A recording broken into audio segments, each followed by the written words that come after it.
12:30 থেকে মিটিং শেষ। 3:30টার সময় আলিপুর হক আমাকে ফোন করে বললেন যে আমি শুধু পুলিশ সাপোর্ট চাই, আর আমার কিছু লাগবে না। 5টার সময় বললেন যে মোহন ভাই আমাকে কিছু সাহায্য করতে পারবেন কিনা। বললাম কিসে? বলে আমার 4-5 জন লোককে 15,000 টাকা করে দিতে পারবেন কিনা। এমন ঠিক দাম। এর মধ্যে তিনি এই 15-20টা বাড়ি ছিল, 43 জন লোক ছিল, সবরে উচ্ছেদ করে দিয়েছে। পৈতৃক সম্পত্তি থেকে উচ্ছেদের অভিযোগ পাওয়া গেছে। সিলেট ওসমানী আন্তর্জাতিক বিমানবন্দর কর্তৃপক্ষ কর্তৃক জোরপূর্বক পৈতৃক সম্পত্তি থেকে উচ্ছেদ করেছে বলে অভিযোগ পাওয়া গেছে।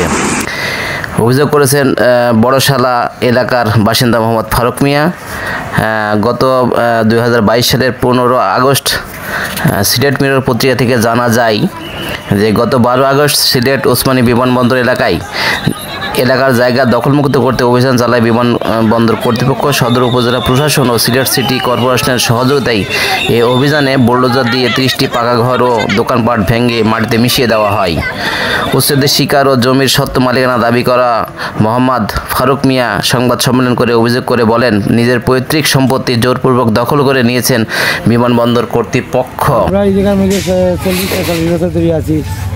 হাইকোর্টে মামলা চলে, মামলা একটা রায়ও পাইছি আমরা। কালকে ওটা করে আমরা কোনো নোটিশ না দিয়া আমরা দোকানপাটে ঘর বাড়ি ভাঙি। আমি শুনেছি স্যার সিলেটে 5 জন মুক্তিযোদ্ধার ঘর ভেঙে দেওয়া হয়েছে বিগত সরকারের আমলে। কেন ঘরটা ভাঙছে এবং কি অবস্থায় আছে এবং আপনি এই মুক্তিযোদ্ধাদের জন্য আপনি কি করতে চাচ্ছেন, এই বিষয়গুলো যদি আমাদের একটু বলতেন।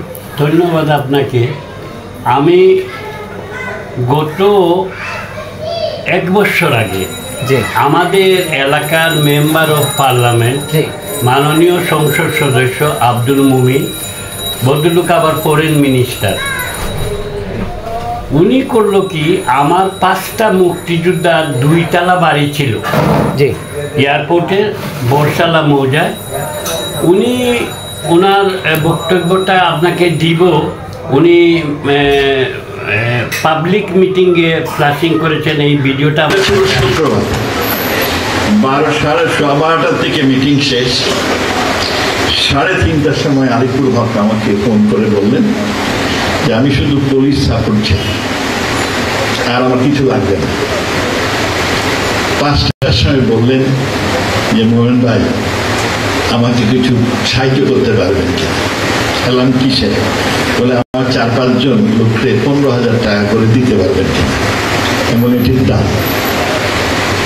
এর মধ্যে তিনি এই 15-20টা বাড়ি ছিল, 43 জন লোক ছিল, সবরে উচ্ছেদ করে আসছে যে উনি 45,000 টাকা দিয়ে 1 ঘন্টার মধ্যে আমার মুক্তিযোদ্ধার বাড়িগুনা ভেঙে দিচ্ছেন। আচ্ছা, এখন আমি দাঁড়ে দাঁড়ে ঘুরতেছি যে আমরা দেশ স্বাধীন করলাম, জি এরা যুদ্ধ আহত মুক্তিযোদ্ধা, কারো হাত নাই, কারো পাও নাই। জি জি 1 ঘন্টার ভিতরে মুমিন সাহেব জি ভোল্টেজার দিয়ে ওদের বাড়িগুনা ভেঙে ওদেরকে রাস্তায় দিয়ে দিচ্ছে। এখন রাস্তায় ঘুমাইতেছে।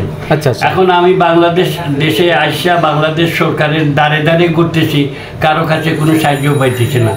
ডিসির কাছে গেলেও সাহায্য পাই না, পুলিশের কাছে গেলেও পাই না, আর্মির কাছে গেলেও পাই না, সেক্রেটারিয়েট গেলেও পাই না। সবাই বলে আমরা কি করব, আপনি কোর্টে কেস করেন।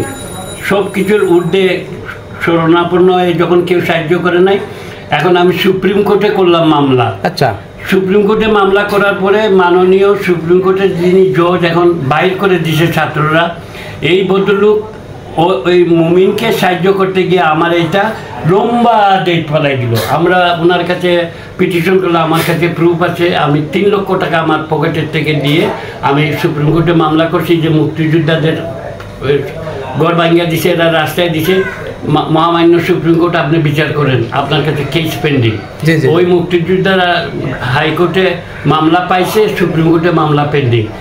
এই মামলা সুপ্রিম কোর্টে পেন্ডিং থাকা সত্ত্বেও মুমিন সাহেব এবং আওয়ামী লীগের সান্ডা পান্ডা গুন্ডারা এই আমার মুক্তিযোদ্ধারে গড়ের থেকে বাইর করে দিছে। এখন আমি সেপ্টেম্বরের 23 তারিখ লন্ডনে যাব। আমি চাচ্ছি যাওয়ার আগে আমার এই মুক্তিযোদ্ধার গুণাকে প্রতিষ্ঠিত করে ওদেরকে আবার তাদের পৈতৃক সম্পত্তিতে বসাইয়া যাওয়ার জন্য আপনি আমার জন্য দোয়া করবেন, আমি চেষ্টা করি।